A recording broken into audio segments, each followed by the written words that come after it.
Hay edificios tan monumentales que desafían completamente toda lógica razonable de por qué existen donde existen. Estructuras tan absolutamente masivas y extravagantes que parecen haber sido transportadas mágicamente desde otra época histórica completamente diferente y depositadas inexplicablemente en ubicaciones donde no tienen ningún sentido contextual.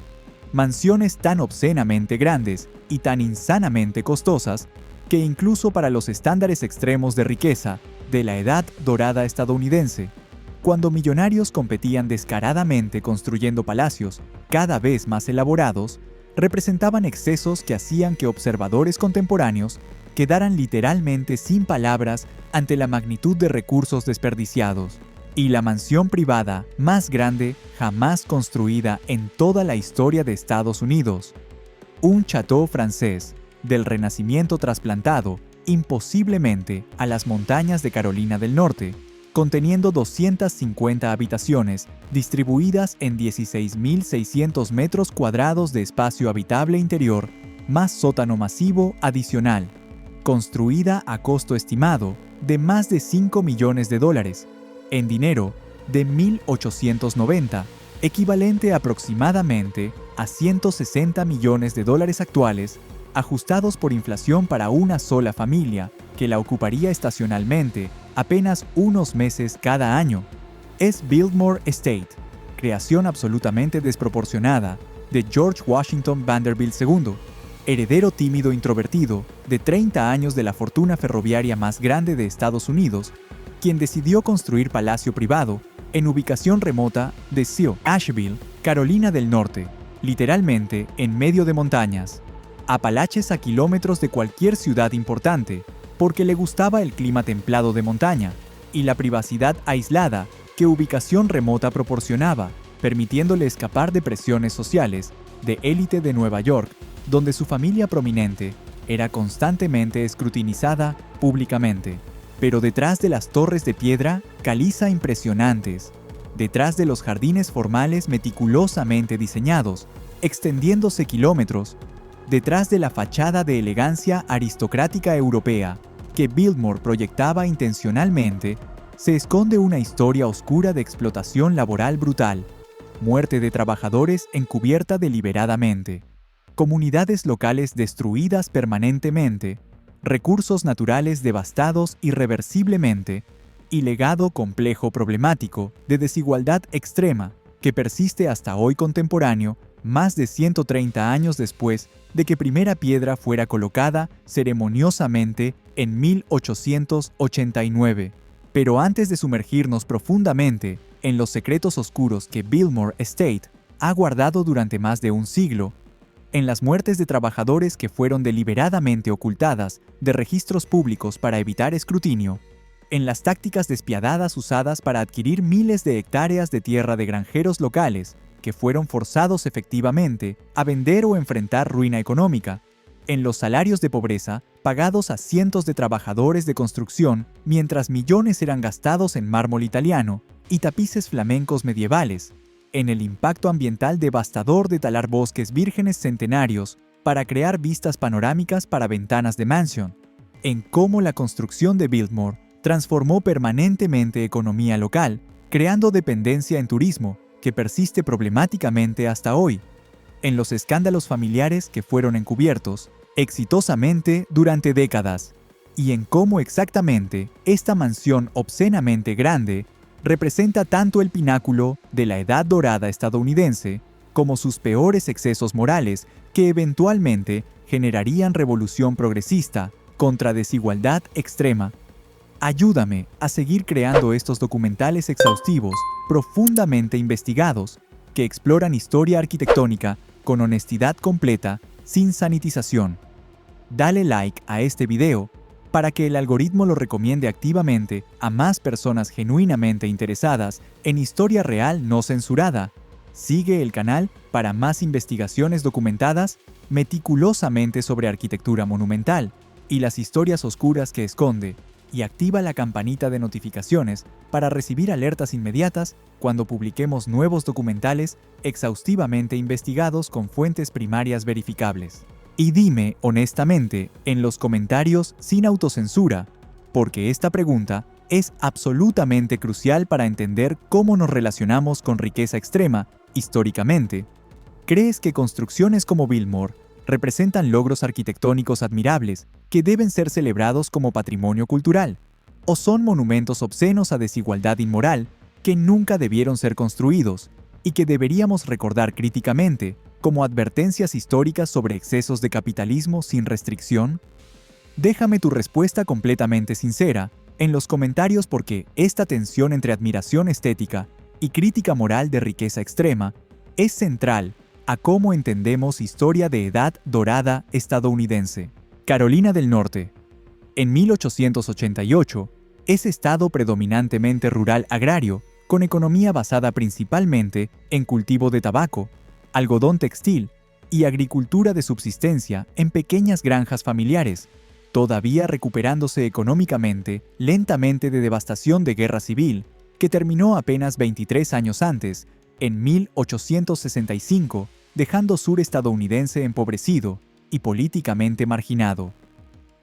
La ciudad de Asheville, ubicada en montañas Blue Ridge occidentales de Carolina del Norte, es pueblo pequeño relativamente aislado de aproximadamente 10.000 habitantes, servido por ferrocarril recién llegado, que conectó Asheville con ciudades más grandes apenas en 1880, permitiendo primera vez acceso relativamente fácil a región montañosa previamente muy aislada. Asheville está comenzando a desarrollar pequeña reputación como destino de salud para personas ricas del norte buscando clima templado de montaña durante veranos calurosos húmedos, que eran considerados insalubres en ciudades costeras, donde malaria y fiebre amarilla mataban miles anualmente, con varios hoteles pequeños y sanatorios estableciéndose para acomodar visitantes estacionales, ricos buscando aire de montaña puro, supuestamente terapéutico. El área alrededor de Asheville es escénicamente hermosa, con montañas boscosas, extendiéndose kilómetros en todas direcciones, ríos limpios fluyendo a través de valles, pero es también extremadamente pobre económicamente, con mayoría de residentes locales siendo granjeros subsistencia, que cultivan pequeñas parcelas de tierra montañosa marginal, que produce apenas suficiente para alimentar familias con poco excedente para vender comercialmente. George Washington Vanderbilt II llega a Asheville por primera vez en 1888, a edad de 26 años, visitando con su madre, María Luisa Vanderbilt, quien está buscando clima saludable de montaña para recuperarse de enfermedad respiratoria crónica que doctores recomiendan tratar con aire fresco de elevación. George es nieto de Cornelius Vanderbilt el Comodoro, quien había construido una de las fortunas más grandes de Estados Unidos durante mediados del siglo XIX mediante inversiones en ferrocarriles y transporte marítimo, y es hijo de William Henry Vanderbilt, quien heredó fortuna familiar y la duplicó mediante gestión empresarial hábil antes de morir en 1885, dejando herencia de aproximadamente $200 millones, dividida entre sus 8 hijos, siendo George el más joven. La porción de herencia de George es estimada en aproximadamente $10 millones, suma absolutamente astronómica, equivalente aproximadamente a $300 millones actuales ajustados por inflación, proporcionándole ingresos anuales de aproximadamente $500,000 a $1 millón solo de intereses e inversiones, sin necesidad de trabajar jamás en su vida, permitiéndole dedicarse completamente a intereses personales de coleccionar arte, viajar extensivamente por Europa y eventualmente construir mansión de ensueño. George Vanderbilt es figura inusual entre herederos de Edad Dorada, siendo introvertido tímido, intelectual serio que habla 8 idiomas fluidamente, incluyendo francés, alemán, italiano, que lee vorazmente, coleccionando biblioteca personal de más de 22.000 volúmenes eventualmente, que está genuinamente interesado en arquitectura, arte, silvicultura científica, en lugar de deportes, vida social elaborada, fiestas extravagantes que sus hermanos y primos Vanderbilt preferían. Él ha viajado extensivamente por Europa desde adolescencia, visitando châteaux franceses, palacios italianos mansiones inglesas, desarrollando gusto refinado por arquitectura europea histórica y estilo de vida aristocrático europeo, que aspira a recrear en Estados Unidos, donde su familia, aunque extremadamente rica, es considerada nueva riqueza, sin linaje aristocrático, que familias europeas antiguas poseían durante siglos. Cuando George visita Asheville en 1888, queda inmediatamente cautivado por belleza escénica del área montañosa, clima templado, agradable y, crucialmente, la privacidad y aislamiento que ubicación remota ofrece, permitiéndole escapar de sociedad de Nueva York, donde Vanderbilts son constantemente escrutinados públicamente, criticados por ostentación, presionados para participar en eventos sociales elaborados, que George encuentra agotadores personalmente. George decide impulsivamente durante esa visita inicial que construirá casa de campo en Asheville, originalmente planeando residencia relativamente modesta, de quizás 20 a 30 habitaciones, similar a casas de campo que había visto en Inglaterra. Pero su visión se expande dramática y rápidamente durante próximos meses, mientras comienza a adquirir tierra y contratar arquitectos, eventualmente evolucionando en proyecto masivo que consumiría siguiente década completa de su vida, desde 1889 hasta 1895, y gastaría más de $5 millones, equivalentes 160 millones actuales, creando la mansión privada más grande jamás construida en Estados Unidos, que permanece sin superar en tamaño hasta hoy contemporáneo. En 1888 y 89, George comienza a adquirir tierra sistemáticamente alrededor de Asheville, comprando inicialmente aproximadamente 500 hectáreas, pero expandiendo continuamente sus compras durante próximos años, hasta eventualmente poseer aproximadamente 51,000 hectáreas,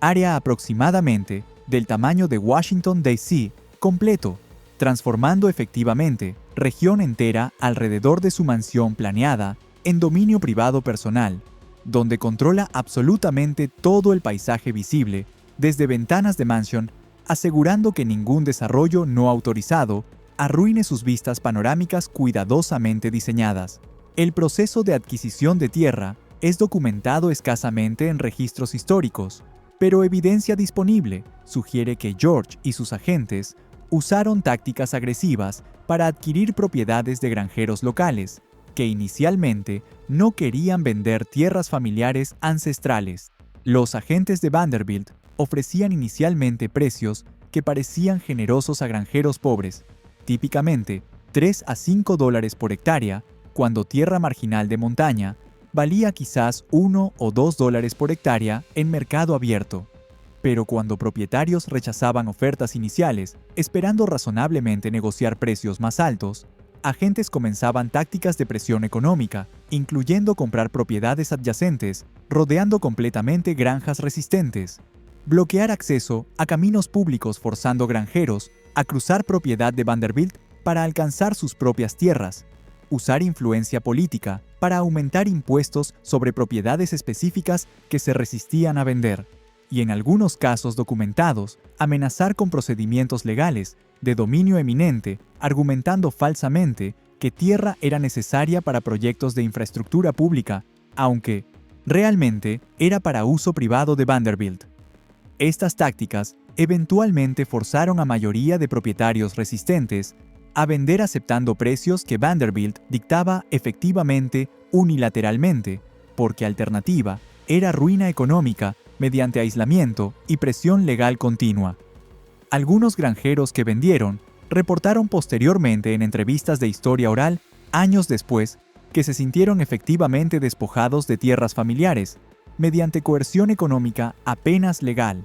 aunque técnicamente ventas fueron voluntarias según contratos firmados. No hubo realmente elección genuina, cuando alternativa era perder todo mediante bancarrota forzada. Una vez que George asegura aproximadamente 2,000 hectáreas iniciales inmediatamente alrededor del sitio de construcción planeado para mansión,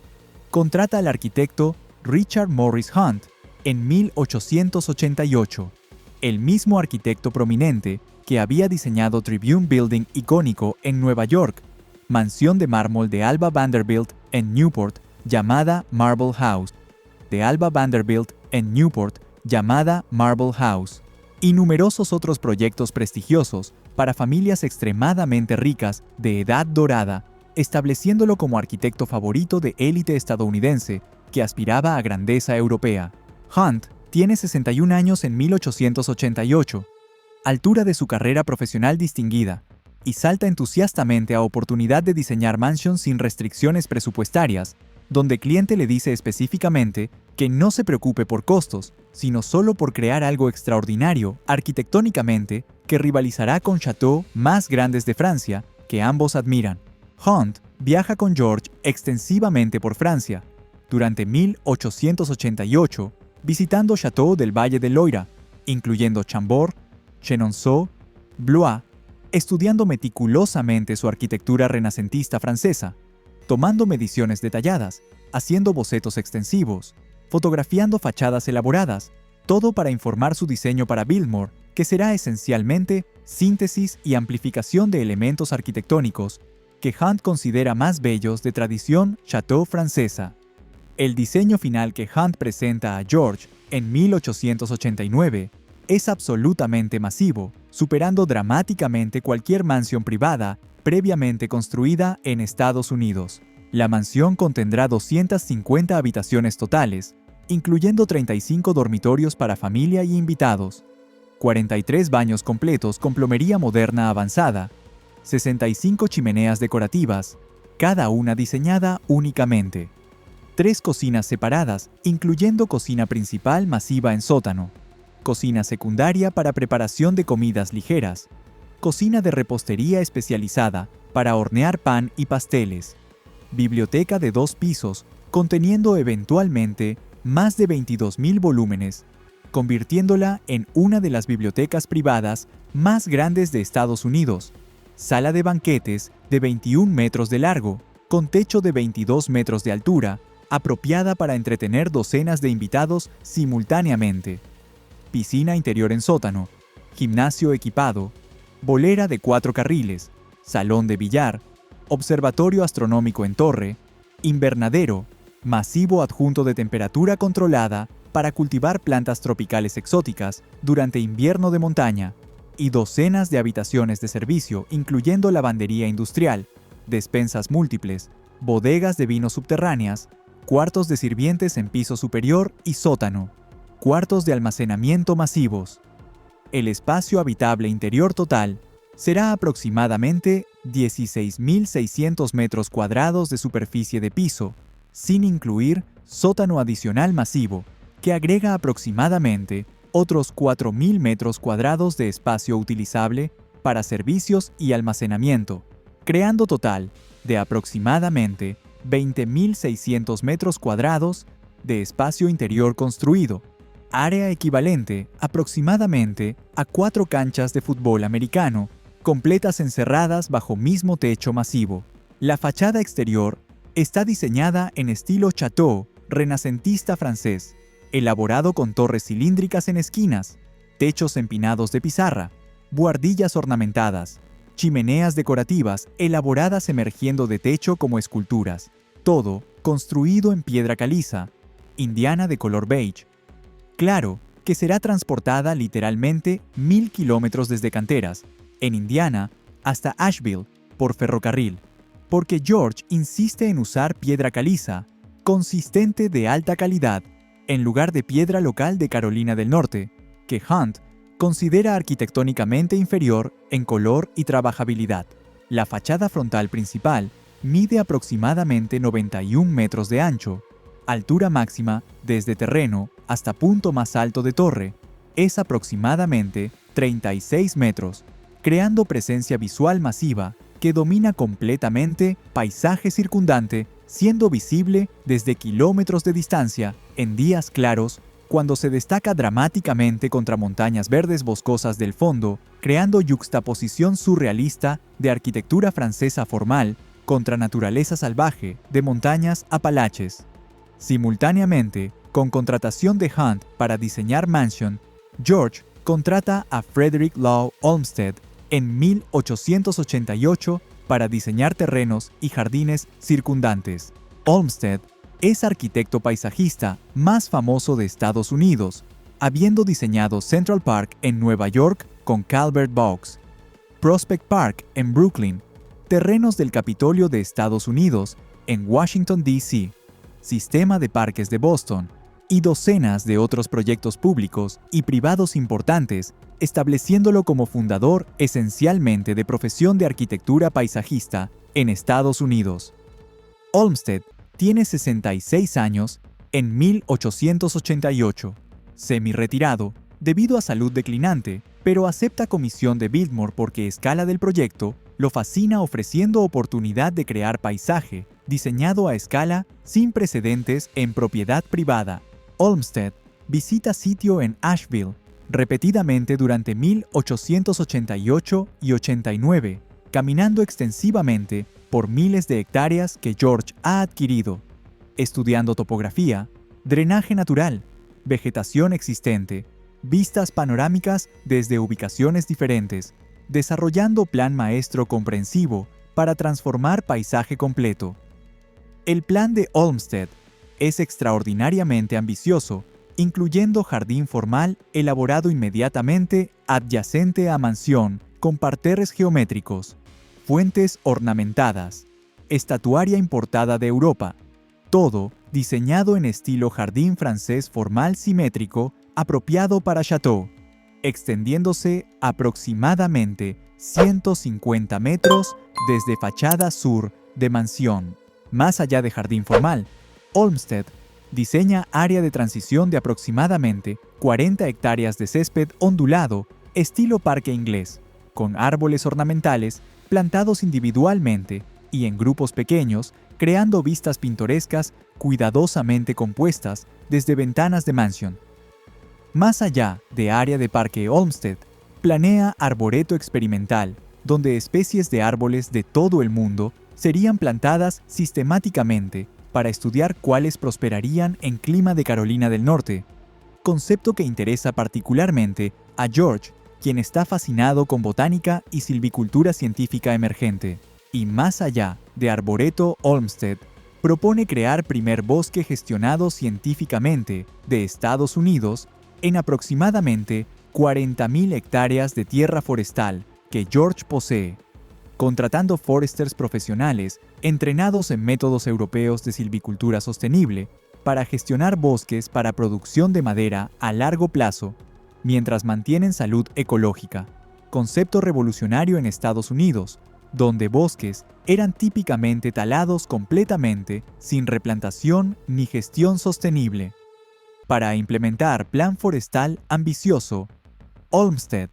recomienda que George contrate a Gifford Pinchot, joven forester de 23 años recién graduado de escuela forestal en Francia, quien se convertiría eventualmente en primer jefe del Servicio Forestal de Estados Unidos y figura fundacional de movimiento conservacionista estadounidense. Pinchot es contratado en 1889 para gestionar bosques de Biltmore, implementando técnicas de silvicultura científica, incluyendo tala selectiva en lugar de tala completa, replantación sistemática de áreas previamente taladas, protección contra incendios forestales, gestión de vida silvestre.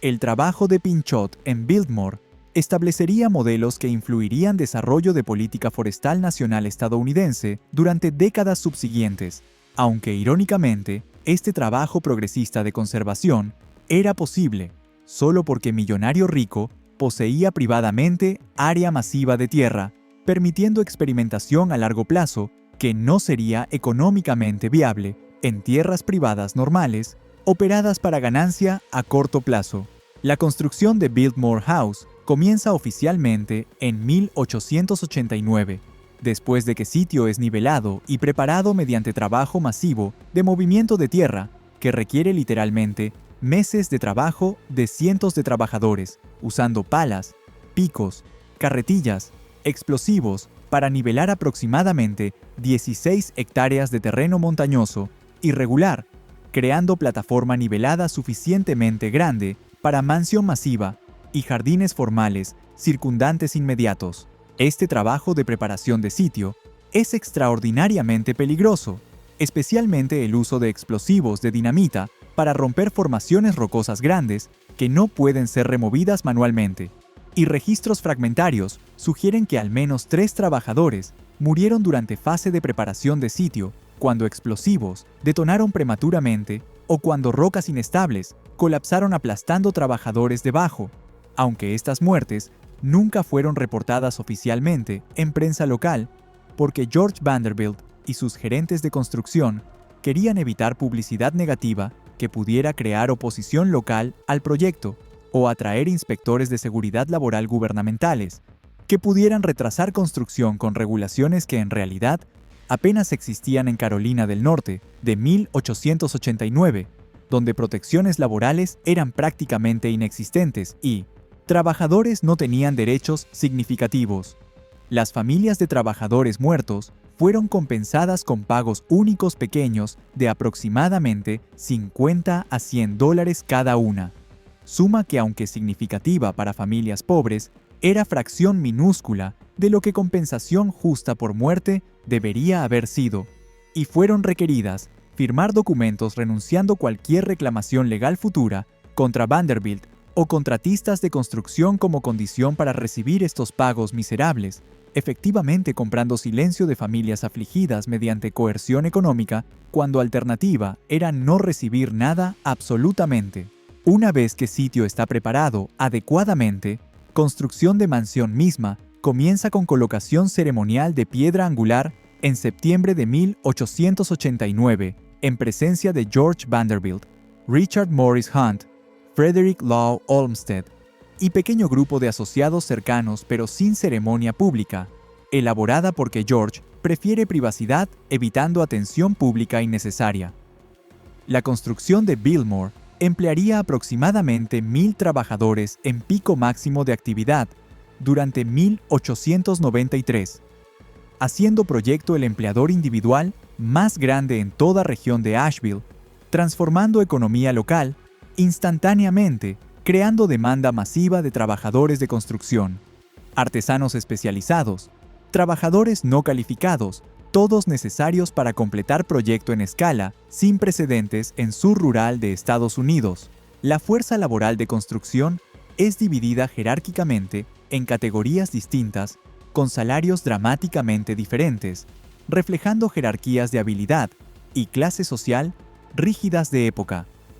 En nivel superior están artesanos maestros europeos importados específicamente para proyecto, aproximadamente 50 a 70 trabajadores altamente especializados, principalmente de Inglaterra, Francia, Italia, incluyendo talladores de piedra maestros, ebanistas expertos, estucadores decorativos, vidrieros artísticos, cada uno pagado salarios extraordinariamente altos de aproximadamente 5 a $10 diarios, equivalente aproximadamente a 150 a $300 actuales diariamente, reflejando sus habilidades únicas esenciales que simplemente no estaban disponibles localmente en Carolina del Norte rural, donde tradiciones de artesanía fina europea no existían. En nivel medio están artesanos estadounidenses, calificados principalmente del norte de Estados Unidos, reclutados de ciudades como Nueva York, Filadelfia,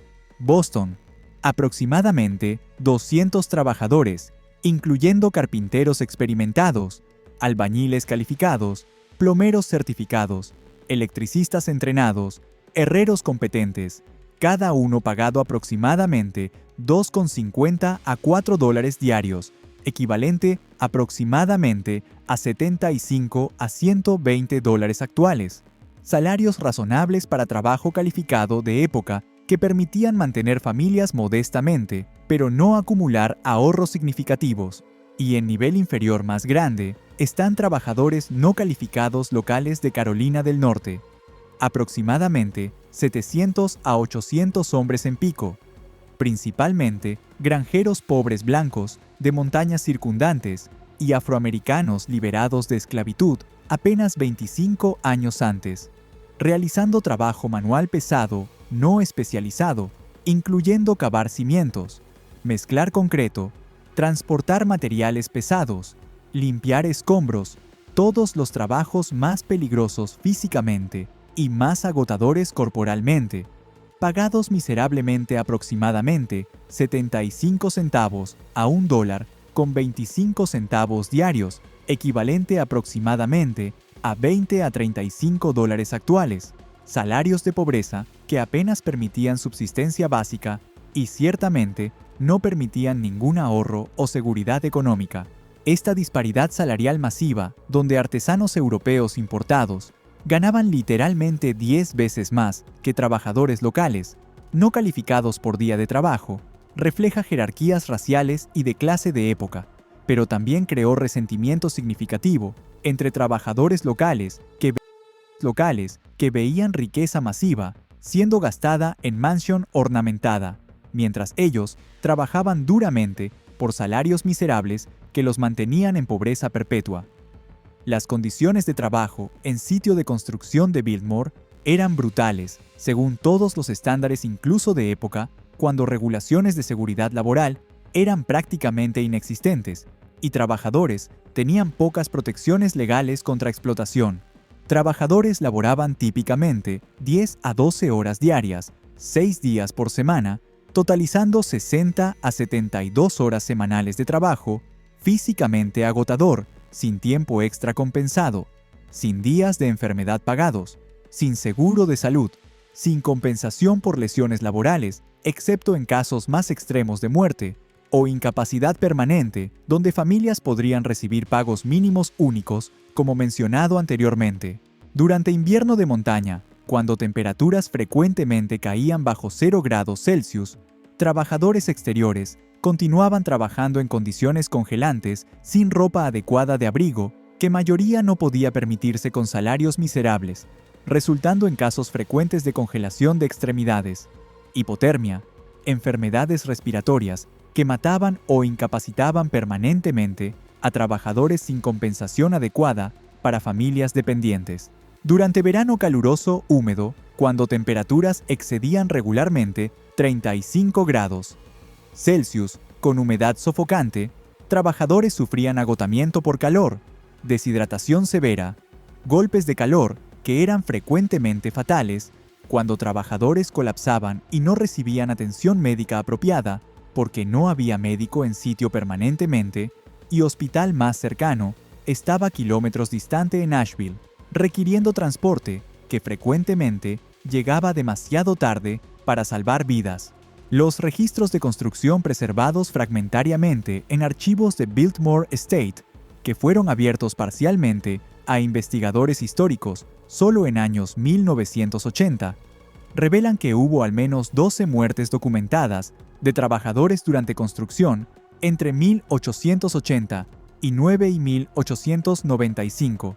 aunque el número real es casi ciertamente significativamente más alto porque muchas muertes probablemente no fueron registradas oficialmente, especialmente de trabajadores no calificados locales, cuyas vidas eran consideradas menos valiosas por gerentes que mantenían registros. Las causas de muerte documentadas incluyen caídas desde andamios o techos, cuando trabajadores perdían equilibrio, o andamios mal construidos colapsaban súbitamente, ser aplastados por piedras pesadas o vigas de acero, cuando sistemas de poleas fallaban o materiales eran movidos inseguramente.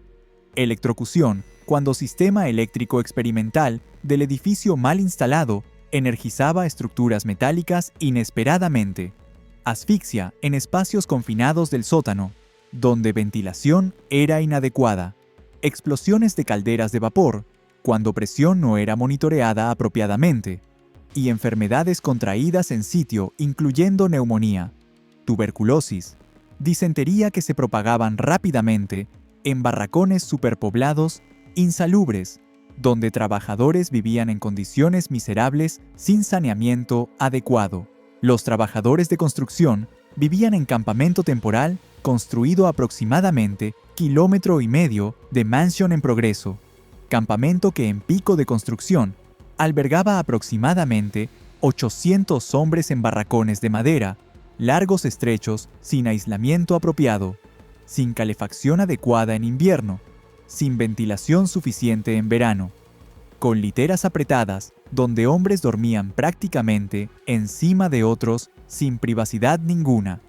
con letrinas exteriores compartidas por cientos que eran pozos abiertos crudos que olían horrorosamente y atraían moscas masivamente, propagando enfermedades entéricas, con única agua disponible, proviniendo de arroyos cercanos, que eran cada vez más contaminados por desperdicios del campamento, mismo creando ciclo vicioso de contaminación y enfermedad. La comida proporcionada en campamento era mínima nutricionalmente, principalmente pan, frijoles, tocino graso de baja calidad, ocasionalmente verduras, raramente carne fresca, dieta que proporcionaba calorías suficientes apenas para sostener trabajo físico pesado, pero carecía de nutrientes esenciales, resultando en desnutrición crónica, escorbuto por deficiencia de vitamina C,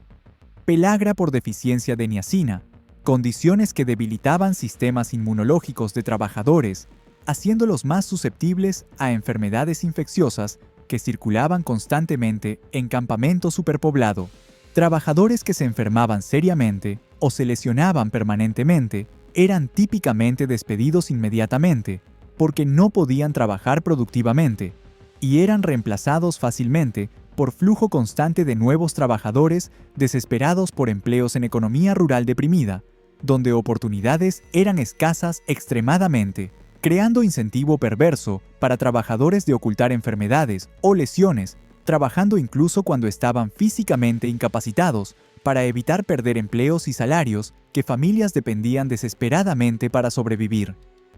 Mientras trabajadores vivían y morían en condiciones miserables construyendo mansión, George Vanderbilt gastaba simultáneamente fortunas en materiales de lujo importados de Europa y artesanía ornamentada que no servían propósito funcional, sino puramente estético, decorativo. El piso del vestíbulo de entrada principal es mosaico elaborado importado de Italia, costando aproximadamente $15,000, equivalente aproximadamente a $450,000 actuales, solo para piso de una habitación,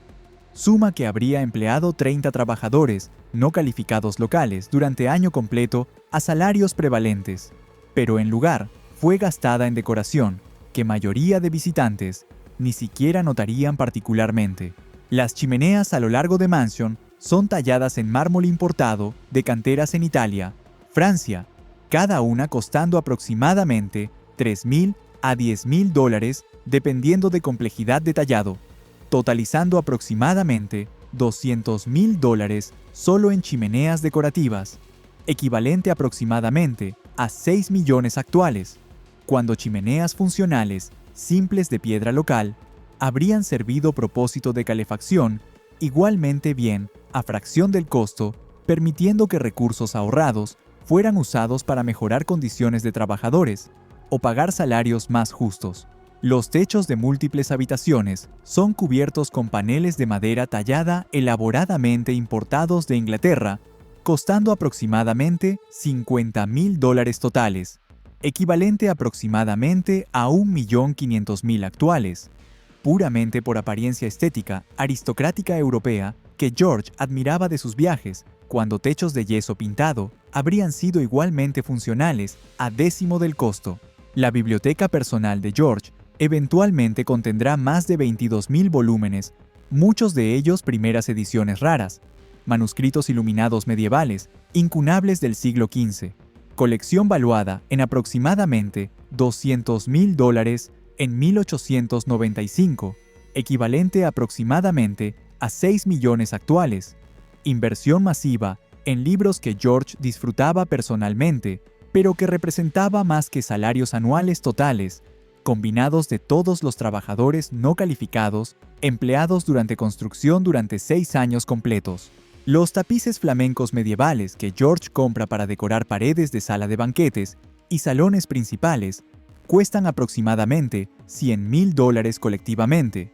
equivalente aproximadamente a 3 millones actuales, por textiles puramente decorativos, cuando ese dinero habría construido hospital moderno completamente equipado en Asheville, que habría servido comunidad local durante generaciones, salvando literalmente miles de vidas, en lugar de simplemente adornar paredes de mansión que sería ocupada apenas unos meses anualmente. El contraste moral entre extravagancia obscena de Mansion y pobreza brutal de trabajadores que la construyeron no pasó completamente desapercibido por observadores contemporáneos, aunque crítica era generalmente muted, porque Vanderbilts eran familia extraordinariamente poderosa política y económicamente capaz de influenciar cobertura de prensa mediante amenazas de retirar publicidad de periódicos que publicaran críticas, mediante presión sobre editores que eran frecuentemente socialmente conectados con élites ricas, mediante demandas por difamación contra periodistas que publicaran acusaciones específicas de maltrato laboral. Sin embargo, algunos periodistas valientes en periódicos progresistas pequeños publicaron artículos críticos durante construcción, señalando hipocresía de millonario, gastando fortunas en lujo ornamental, mientras trabajadores vivían en miseria, argumentando que tal desigualdad extrema era moralmente indefendible, independientemente de legalidad técnica de prácticas laborales empleadas, sugiriendo que construcción de Biltmore representaba excesos de capitalismo de edad dorada que eventualmente provocarían reacción política populista contra concentración extrema de riqueza. Estos artículos fueron mayormente ignorados por audiencias principales de época, pero resultan proféticos retrospectivamente, porque exactamente tal reacción política eventualmente ocurriría durante era progresista de primeras décadas del siglo XX, cuando reformadores presionarían exitosamente por regulaciones laborales, impuestos progresivos sobre riqueza extrema, restricciones sobre poder corporativo, todo en respuesta directa a excesos como Biltmore, que demostraban vívidamente cuán extrema desigualdad había llegado a ser. Richard Morris Hunt, arquitecto, muere en julio de 1895, apenas 5 meses antes de que Biltmore House sea oficialmente completada, nunca viendo su obra maestra terminada completamente, aunque había visitado sitio regularmente durante construcción, supervisando progreso y haciendo modificaciones a diseños. Según construcción, revelaba problemas, o George cambiaba preferencias. Hunt muere a edad de 68 años, aparentemente de causas naturales, aunque estrés de supervisar proyecto tan masivo durante 6 años, mientras simultáneamente manejando otros proyectos arquitectónicos, probablemente contribuyó a declive de su salud durante años finales. Su hijo, Richard Howland Hunt, supervisa completación final de Mansion, según diseños de su padre, asegurando que visión arquitectónica original es realizada fielmente. Frederick Law Olmsted continúa trabajando en diseño de paisaje hasta 1895, cuando su salud mental deteriora debido a demencia senil progresiva, forzándolo a retirarse permanentemente, siendo sucedido por su hijo, Frederick Law Olmsted Jr., quien continuaría supervisando implementación de planes de paisaje de su padre en Biltmore durante próximos años. Biltmore House es oficialmente completada en diciembre de 1895, justo a tiempo para Navidad, cuando George abre Mansion ceremoniosamente, invitando familia extendida y amigos cercanos para celebración navideña elaborada de 2 semanas, que sería primera ocupación de Mansion completada. La fiesta navideña de 1895 se convertiría legendaria entre élite social de época, siendo descrita extensivamente en cartas de invitados y diarios personales preservados, que proporcionan detalles fascinantes sobre cómo Mansion funcionaba y cómo élite vivía durante Edad Dorada. Aproximadamente 50 invitados fueron alojados simultáneamente en 35 dormitorios, de invitados, cada uno con baño privado adjunto, lujo extraordinario, cuando mayoría de casas en Estados Unidos, incluso ricas, todavía compartían baños entre múltiples habitaciones. Cada mañana los invitados despertaban encontrando que servicio doméstico había limpiado silenciosamente habitaciones durante noche, encendido chimeneas para calentar habitaciones, preparado agua caliente para baños, colocado ropa recién planchada, todo sin que invitados vieran o interactuaran con sirvientes que eran entrenados para ser invisibles completamente, excepto cuando llamados específicamente. El desayuno Era servido en comedor informal entre 7 y 10 de mañana, permitiendo que invitados comieran cuando preferían individualmente. Con buffet elaborado, ofreciendo docenas de opciones, incluyendo huevos preparados múltiples maneras, tocino, salchichas, jamón, pescado ahumado, frutas frescas, pasteles, panes, cereales, todo mantenido caliente en chafing dishes de plata pulida, atendidos por sirvientes uniformados, listos para atender cualquier necesidad inmediatamente. Después de desayuno, invitados masculinos típicamente participaban en actividades al aire libre, incluyendo cacería en bosques de Biltmore, donde venados, pavos salvajes, codornices eran abundantes, o pesca en ríos serpenteando a través de propiedad, mientras invitadas femeninas participaban en actividades más sedentarias, incluyendo bordado, lectura en biblioteca, caminatas gentiles por jardines formales, admirando vistas montañosas espectaculares, todo según normas de género rígidas de época que prescribían actividades apropiadas separadamente para hombres y mujeres de clase alta. El almuerzo era servido formalmente en comedor principal a 1 de tarde puntualmente, comida de 4 platos que típicamente duraba 2 horas con conversación elaborada, siendo considerada tan importante como comida misma, con vinos apropiados servidos con cada plato de extensa bodega de vinos de George conteniendo miles de botellas de vinos franceses, alemanes, italianos finos, almacenados en bodegas de temperatura controlada en sótano. Después de almuerzo, había período de descanso cuando invitados retiraban a habitaciones privadas para siestas o lectura personal, seguido por té de tarde, servido en salón a 4 de tarde, con pasteles, sándwiches delicados, tés importados servidos en porcelana fina. La cena era evento principal del día, servida formalmente a 8 de noche en sala de banquetes masiva, comida de 7 a 9 platos que duraba 3 a 4 horas, con invitados vestidos formalmente en trajes de noche elaborados, conversación sofisticada sobre arte, literatura, política siendo esperada, con servicio discreto de personal numeroso de sirvientes que aparecían silenciosamente para servir platos, rellenar copas de vino, remover platos usados, todo coreografiado precisamente para crear experiencia de comida elaborada que demostraba refinamiento y sofisticación de anfitrión. Después de cena, los invitados se retiraban a múltiples salones para entretenimiento nocturno, incluyendo música de cámara interpretada por músicos profesionales, contratados específicamente para evento, juegos de cartas en salón de juegos, billar en sala de billar elaboradamente decorada, conversaciones íntimas en biblioteca ante chimeneas crepitantes, o simplemente paseos nocturnos por corredores iluminados, admirando colecciones de arte que George había acumulado durante viajes europeos, incluyendo pinturas de maestros antiguos, esculturas renacentistas, tapices medievales, muebles antiguos franceses, todo dispuesto museísticamente a lo largo de Mansion, transformándola esencialmente en museo de arte privado que solo élite social conectada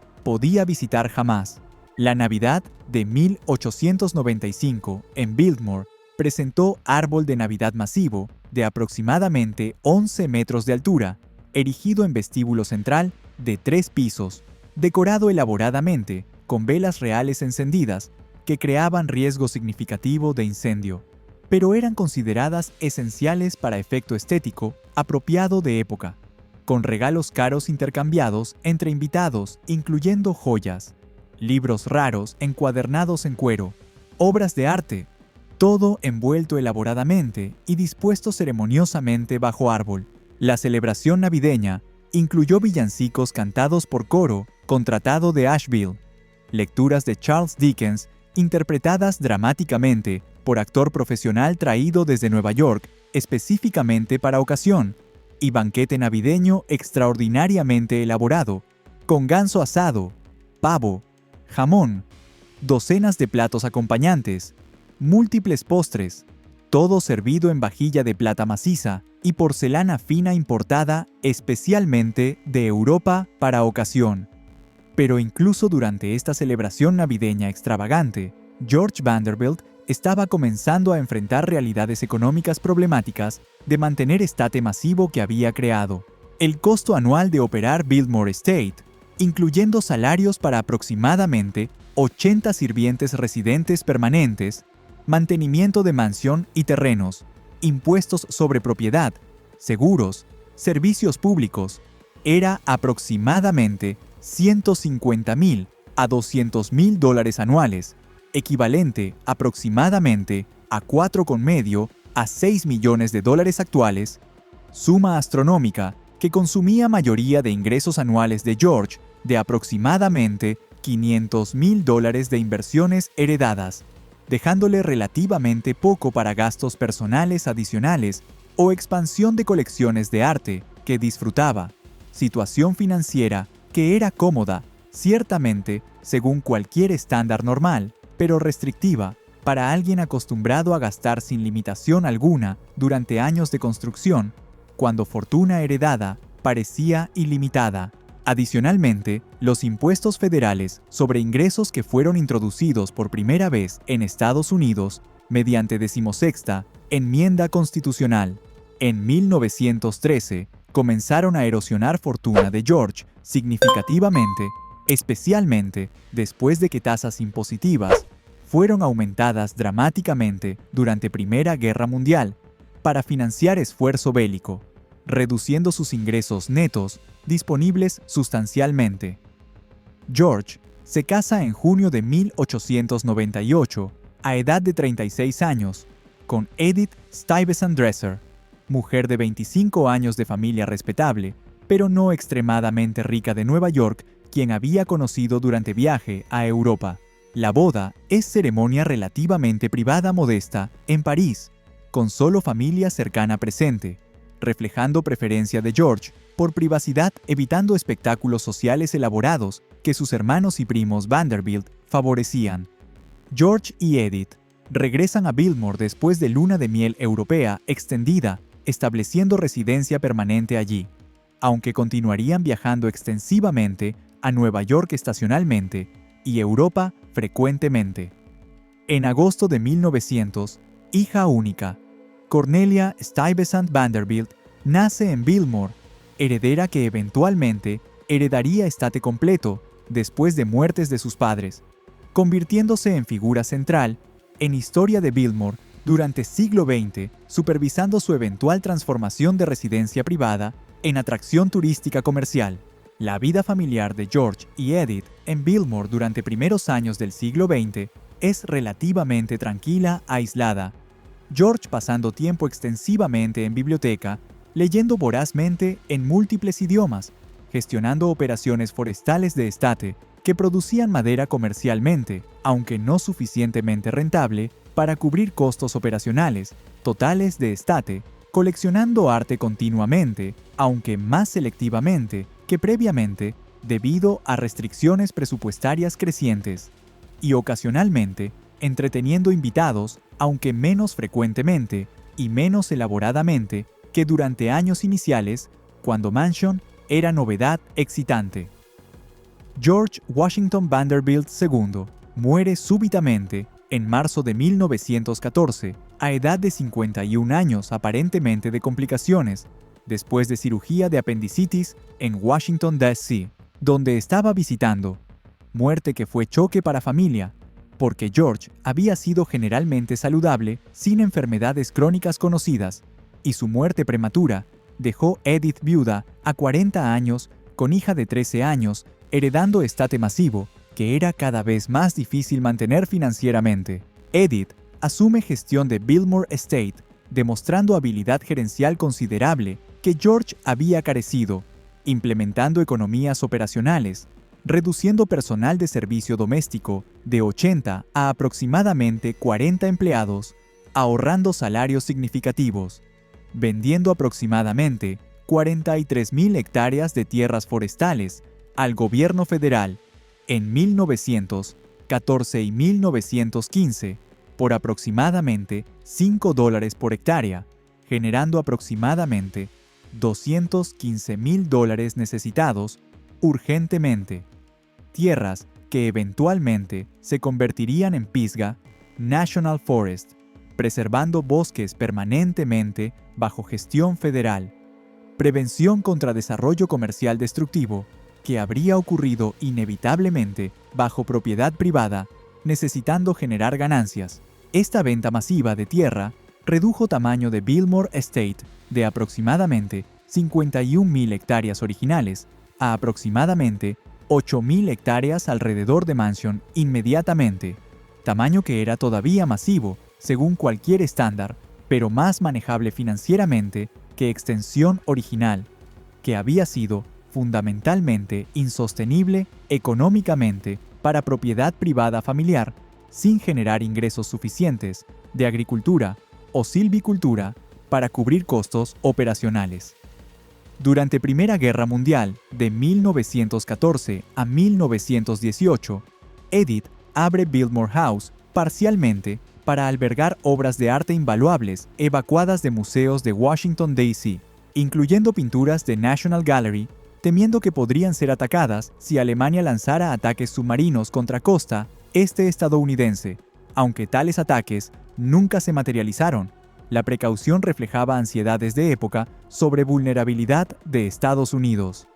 Después de guerra, Edith continúa luchando con costos operacionales de estate, que consumían mayoría de ingresos de inversiones heredadas, especialmente cuando tasas impositivas federales permanecieron altas durante años 1920 para pagar deuda de guerra acumulada, y cuando Gran Depresión comenzó en 1929, valores de inversiones colapsaron dramáticamente, reduciendo ingresos disponibles sustancialmente, haciendo mantenimiento de estate cada vez más difícil financieramente. Edith es forzada a vender muchos de contenidos valiosos de Mansion durante años 1930, incluyendo pinturas, muebles antiguos, tapices, para generar efectivo necesario para mantener operaciones básicas y pagar impuestos sobre propiedad crecientes, ventas que, aunque dolorosas emocionalmente, eran necesarias financieramente para evitar bancarrota completa que habría forzado venta de Mansion misma. Cornelia Vanderbilt se casa en abril de 1924 a edad de 24 años con John Francis Amherst Cecil, aristócrata británico menor de familia respetable, pero no extremadamente rica, en ceremonia elaborada en Biltmore House, que fue evento social masivo con aproximadamente 500 invitados, asistiendo incluyendo élite social de Nueva York, Carolina del Norte y visitantes europeos, boda que recibió cobertura de prensa nacional extensa, porque Vanderbilts permanecían familia fascinante para público estadounidense, incluso mientras su fortuna relativa declinaba comparada con nuevas fortunas industriales y financieras emergentes. Cornelia y John tienen 2 hijos,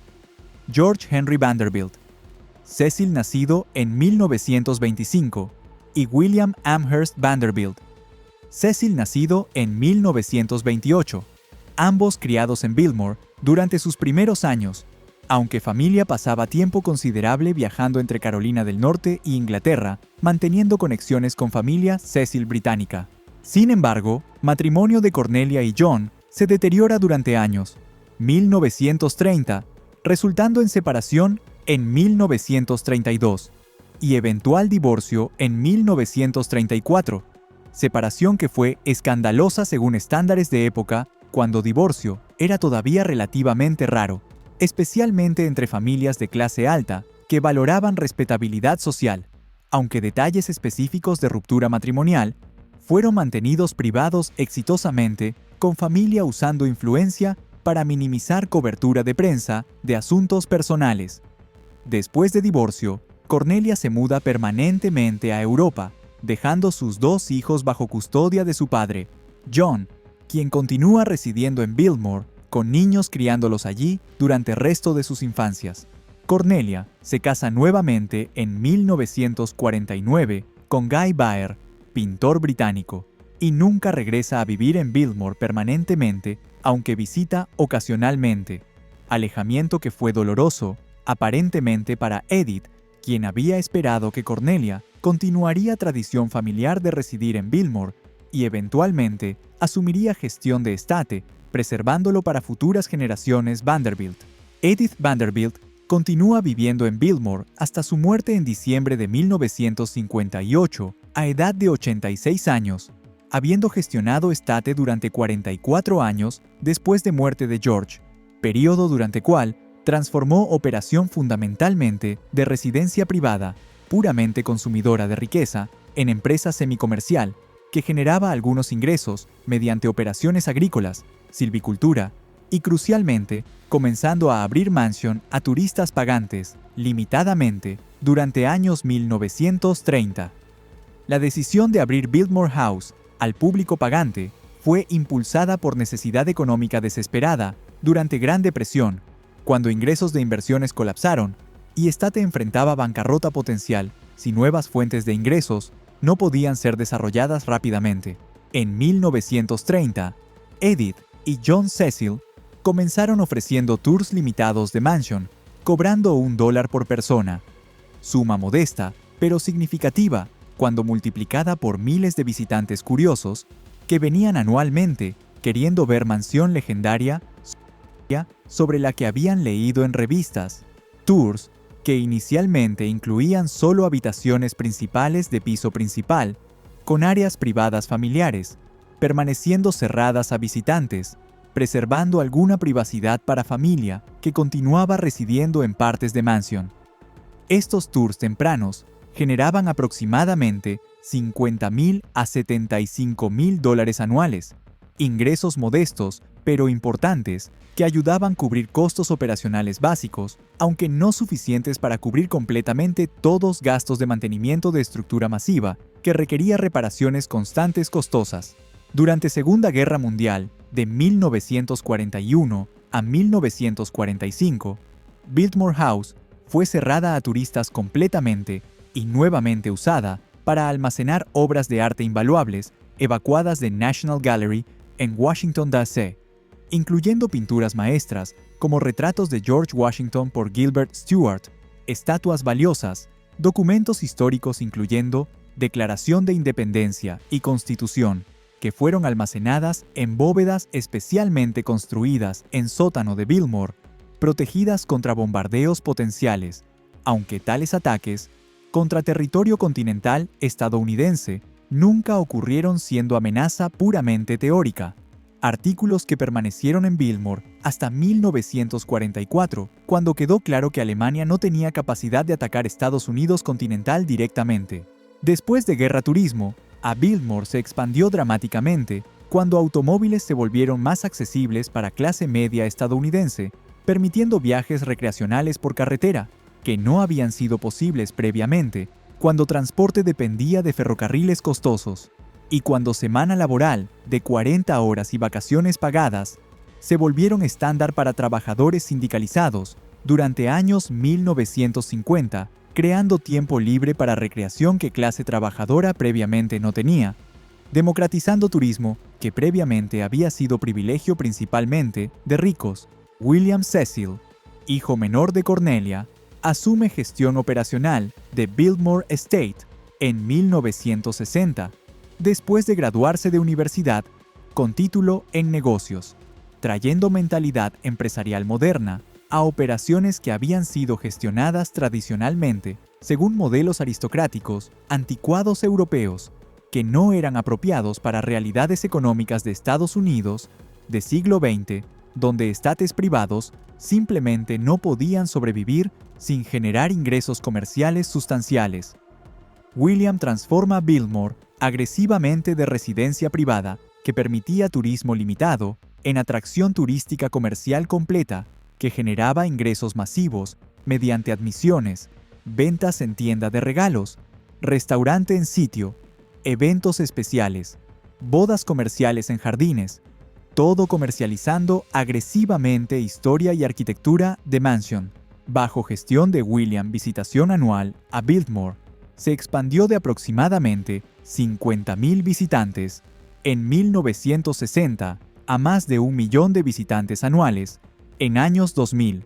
cada uno pagando precio de admisión que ha aumentado de aproximadamente $3 en 1960 a aproximadamente $80 en años 2020, generando ingresos anuales estimados en aproximadamente 150 a 200 millones de dólares, haciendo Biltmore una de atracciones turísticas privadas más rentables de Estados Unidos. Operación comercial masiva, empleando aproximadamente 2.500 trabajadores estacionales y permanentes, haciendo Biltmore todavía uno de empleadores más grandes de región de Asheville, más de 130 años después de construcción original, cuando también era empleador dominante. Esta transformación comercial salvó Biltmore de destino de mayoría de mansiones de edad dorada que fueron demolidas durante siglo XX, cuando familias herederas ya no podían mantenerlas financieramente, o donadas a gobiernos o instituciones culturales para operar como museos públicos, permitiendo que familia Vanderbilt Cecil mantenga propiedad y control privado de Biltmore hasta hoy contemporáneo como empresa familiar privada extraordinariamente rentable. Sin embargo, esta comercialización exitosa plantea cuestiones éticas complejas sobre cómo sociedad debe relacionarse con monumentos a desigualdad extrema de edad dorada. Por un lado, Biltmore proporciona empleos para miles de trabajadores de Carolina del Norte, genera ingresos turísticos masivos que benefician economía local de Asheville, preserva mansión arquitectónicamente significativa y paisajes diseñados históricamente que de otro modo probablemente habrían sido destruidos o deteriorado irreparablemente, educa visitantes sobre historia arquitectónica y social de edad dorada estadounidense, proporciona experiencia cultural que millones de personas disfrutan anualmente. Pero por otro lado, Biltmore glorifica y romantiza fundamentalmente desigualdad extrema de edad dorada, presentando mansión lujosa, sin contextualizar adecuadamente explotación laboral brutal que hizo su construcción posible, sin discutir honestamente tácticas de adquisición de tierra que desplazaron granjeros locales, sin examinar críticamente moralidad de una familia gastando millones en lujo ornamental, mientras trabajadores que construyeron mansión vivían en pobreza, presentando narrativa sanitizada que celebra genio arquitectónico y visión estética de George Vanderbilt sin confrontar realidades oscuras de cómo riqueza fue acumulada originalmente por Comodoro Vanderbilt mediante prácticas empresariales despiadadas, frecuentemente explotadoras,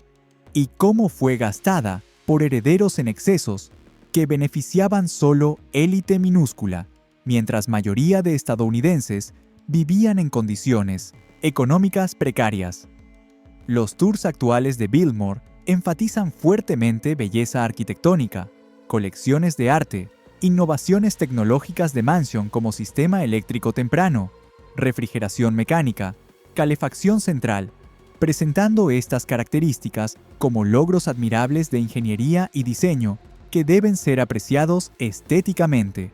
Narrativa que, aunque técnicamente precisa, ignora contexto social más amplio de desigualdad estructural masiva que hizo tales lujos posibles para familia individual, mientras mayoría de población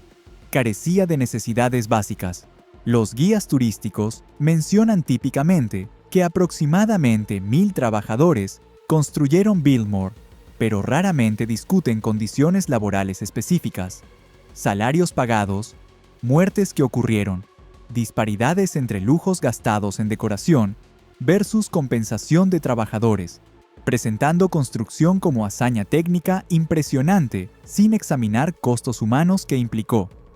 Esta omisión no es necesariamente maliciosa, sino refleja tensión inherente en cómo sitios históricos privados comerciales presentan historia cuando narrativas críticas que cuestionan legitimidad moral de riqueza extrema podrían alienar visitantes que vienen esperando experiencia placentera, escapista, no lección moral sobre desigualdad y explotación. El impacto económico de Biltmore en región de Asheville ha sido masivo y duradero, transformando economía local fundamentalmente de base agrícola a base turística durante siglo XX. Asheville se ha convertido en destino turístico importante, atrayendo millones de visitantes anuales, principalmente debido a Biltmore, turismo que genera aproximadamente $1,000 millones anuales en actividad económica total en región según estudios económicos locales, soportando aproximadamente 13.000 empleos directos e indirectos en hoteles,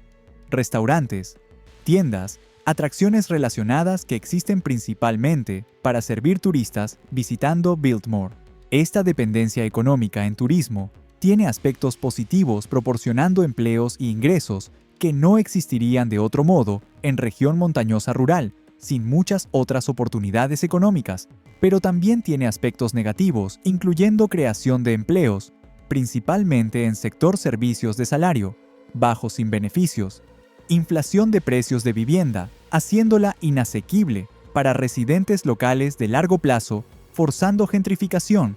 pérdida de carácter cultural local cuando Asheville se transforma en ciudad turística comercializada, perdiendo autenticidad, dependencia peligrosa en industria turística volátil que colapsa durante recesiones económicas, o crisis, como pandemia COVID de 2020, cuando Biltmore cerró temporalmente, causando devastación económica en comunidad dependiente. El legado ambiental de Biltmore es complejo mezclando contribuciones genuinas a conservación con daños ambientales significativos. Por lado positivo, trabajo de silvicultura científica de Gifford Pinchot en Biltmore estableció modelos que influenciaron política forestal nacional estadounidense. Venta de 43.000 hectáreas para crear Pisgah National Forest preservó bosques permanentemente bajo protección federal. Jardines, diseñados por Olmsted, demostraron posibilidad de paisajismo sostenible que trabajaba con topografía natural en lugar de contra ella. Operaciones forestales actuales de Biltmore practican gestión sostenible certificada que balancea producción de madera con conservación ecológica. Pero por lado negativo, construcción original de Biltmore requirió talar aproximadamente 16 hectáreas de bosque virginal centenario para crear sitio de mansión y jardines formales inmediatos, destrucción de hábitat natural que, aunque relativamente pequeña en área, era irreversible en pérdida de ecosistema antiguo, construcción de caminos a través de estate fragmentó hábitats forestales, dañando poblaciones de vida silvestre, introducción de especies vegetales, ornamentales exóticas en jardines, creó potencial para invasión de ecosistemas nativos, circundantes. Operaciones turísticas masivas actuales generan contaminación significativa de vehículos de millón más visitantes anuales, conduciendo a sitio, consumo de agua masivo para mantener jardines y operar instalaciones turísticas, generación de desperdicios sólidos que, aunque gestionados apropiadamente, representan huella ambiental considerable. Si esta investigación exhaustiva te hizo reconsiderar cómo recordamos y comercializamos sitios históricos construidos mediante explotación, comparte este documental ampliamente. Dale like para algoritmo. Sigue canal para más historia arquitectónica honesta, sin sanitización. Biltmore no es solo mansión hermosa, sino monumento complejo a contradicciones de capitalismo de edad dorada, símbolo simultáneo de logro arquitectónico extraordinario y desigualdad inmoral extrema. Sitio que debe ser preservado ciertamente por su significado histórico y arquitectónico, pero también debe ser presentado honestamente con toda su historia oscura, incluida no solo aspectos estéticamente placenteros que facilitan comercialización turística, solo confrontando verdad completa de nuestro pasado, incluyendo aspectos moralmente incómodos, podemos aprender lecciones que ese pasado ofrece sobre consecuencias de permitir concentración extrema de riqueza sin restricciones adecuadas, sobre costos humanos de lujo privado excesivo, sobre responsabilidades que riqueza extrema debería conllevar hacia comunidades y trabajadores que hacen esa riqueza posible. Biltmore permanece hoy como advertencia arquitectónica monumental de que sociedades que permiten desigualdad tan extrema que individuos pueden construir palacios privados de 250 habitaciones, mientras mayoría vive en pobreza, están fundamentalmente desequilibradas, moralmente, independientemente de cuán hermosos sean edificios que tal desigualdad produce.